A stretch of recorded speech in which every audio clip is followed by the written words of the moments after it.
Welcome to Al Hadi Foundation School.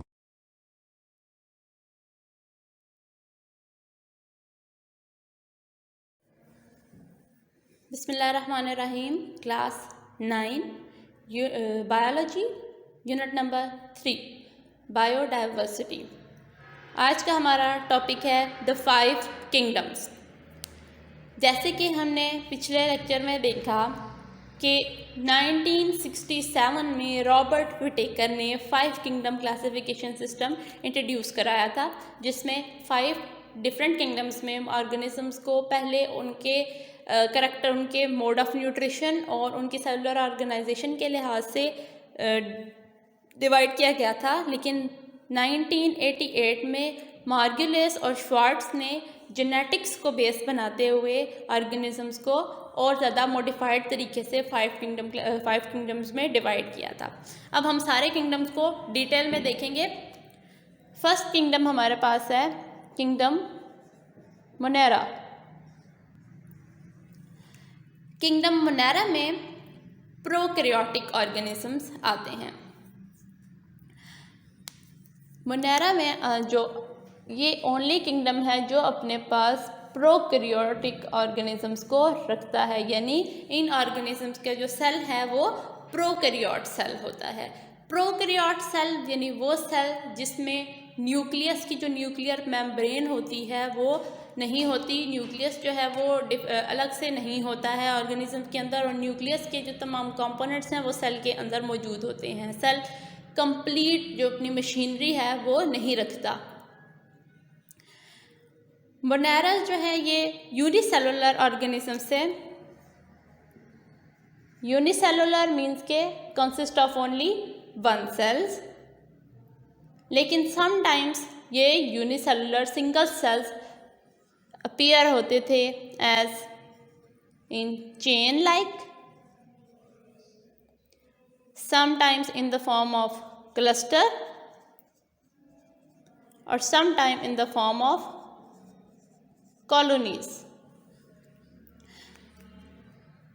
Prokaryotic cells को इनको different रखा गया था यूकैरियोट सेल से। प्रोकैरियोटिक सेल और यूकैरियोटिक सेल एक दूसरे से बहुत ज़्यादा डिफरेंट थे, लेकिन मोनेरा में आने वाले तमाम जो ऑर्गेनिजम्स थे उनमें से मोस्टली हेटेरोट्रॉफिक थे, लेकिन कुछ ऐसे थे जो कि फोटोसिंथेसिस परफॉर्म करते थे, क्योंकि उनका जो सिस्टम है, उनका जो साइटोप्लाज्म है उसके अंदर क्लोरोफिल मौजूद होता है।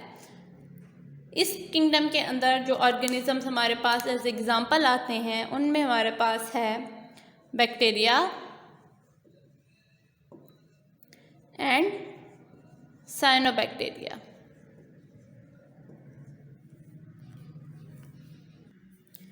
सेकेंड किंगडम हमारे पास आता है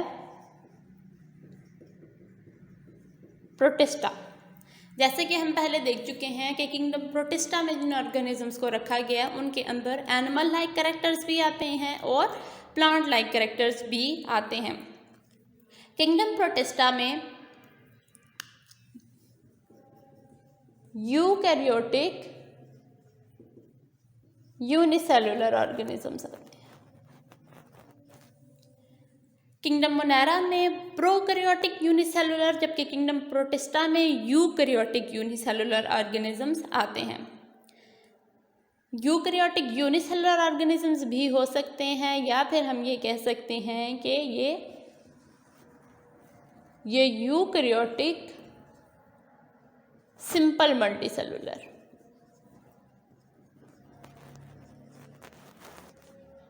कि ये मल्टीसेलुलर हैं। सेल्स इनमें ज़्यादा हो सकते हैं, लेकिन सेल यूकैरियोटिक होगा और सिंपल स्ट्रक्चर में होगा।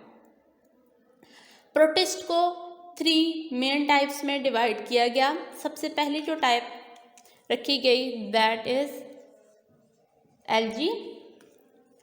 एल्गी यूनिसेलुलर, कॉलोनी और सिंपल मल्टीसेलुलर, ये इन तीनों फॉर्म्स में आती थी। एल्गी जो है वो प्लांट्स से रिजेंबल करते थे, बिकॉज एल्गी का सेल है, एल्गी के सेल के गिर्द सेल वॉल पाई जाती है और इसके अंदर क्लोरोप्लास्ट मौजूद होते हैं। क्लोरोप्लास्ट के अंदर क्लोरोफिल होता है जो कि प्लांट्स में मौजूद होता है, फोटोसिंथेसिस में हेल्प करता है। इसके अलावा अगर algae simple multi cellular form में पाई जाती है तो उसका मतलब ये है कि इसके अंदर मल्टी सेलुलर सेक्स ऑर्गन्स मौजूद हैं जो कि लाइफ साइकिल के दौरान, कंप्लीट करने के दौरान न्यू एम्ब्रियोज जो है वो प्रोड्यूस करते हैं। अब अगर हम नेक्स्ट देखें तो एल्गी के अलावा इसमें आते हैं प्रोटोजोन्स। प्रोटोजोन्स ऐसे ऑर्गेनिजम्स हैं जो कि रिजेंबल करते हैं टू द एनिमल्स। ये एनिमल्स से रिजेंबल करते हैं, लेकिन इनके अंदर इस वजह से एनिमल से रिजेंबल करते हैं क्योंकि इन ऑर्गेनिजम्स के अंदर सेल वॉल मौजूद नहीं होती और इनके अंदर क्लोरोफिल भी मौजूद नहीं होता। उसके अलावा कुछ प्रोटिस्ट ऐसे हैं जो कि फंजाई लाइक स्ट्रक्चर रखते हैं।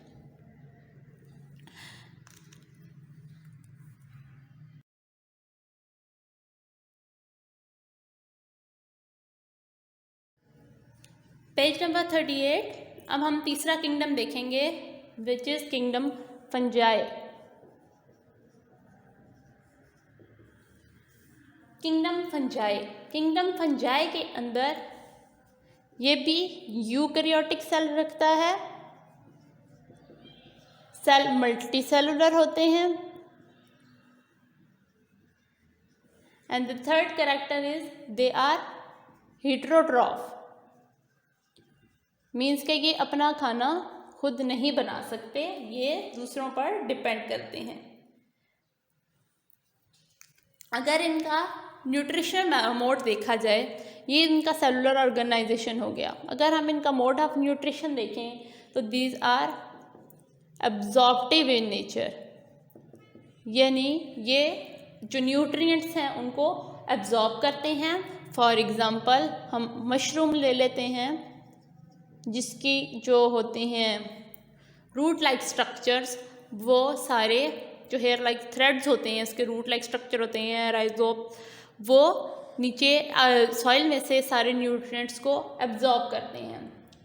Fungi are also decomposers.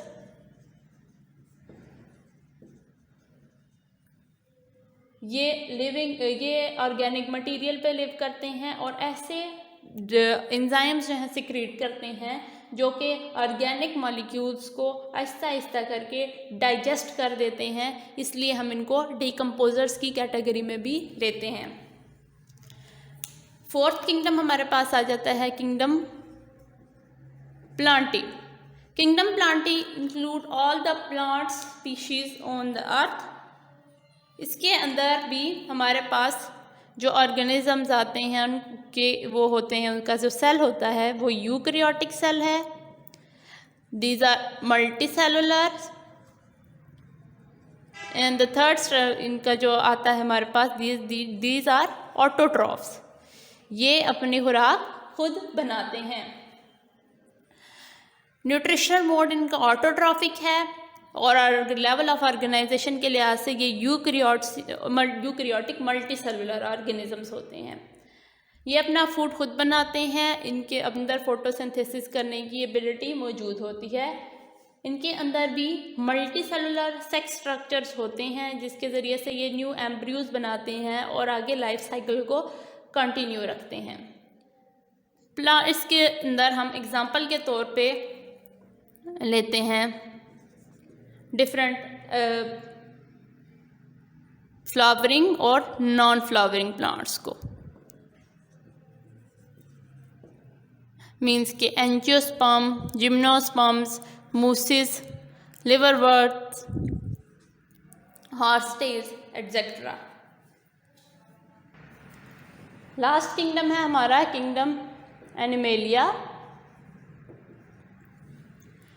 Kingdom animalia के अंदर इनका जो हम सेलुलर ऑर्गेनाइजेशन इनके देखते हैं, इनका सेल भी यूकैरियोटिक सेल है। These are also multicellular। लेकिन ये मोड ऑफ न्यूट्रिशन का क्या है, दीज आर कंज्यूमर्स, ये फूड को कंज्यूम करते हैं। एनिमेलिया में जो ऑर्गेनिजम्स हैं, जो एनिमल्स हैं, वो फूड को इंजेस्ट करते हैं। उसके बाद ये जो फूड को इंजेस्ट करने के बाद उस फूड को डाइजेस्ट किया जाता है। जो बॉडी के अंदर मौजूद स्पेशलाइज्ड कैविटी हैं वो एंजाइम्स रिलीज़ करती हैं और वो एंजाइम्स जो हैं वो फूड को डाइजेस्ट करते हैं। किंगडम एनिमेलिया में आने वाले तमाम ऑर्गेनिजम्स जो हैं उनके सेल जो हैं, उनकी सेल वॉल एब्सेंट होती है, यानी कि सेल वॉल नहीं होती। इसके अलावा ये सेलुलर जो मूवमेंट्स जो हैं वो शो करते हैं।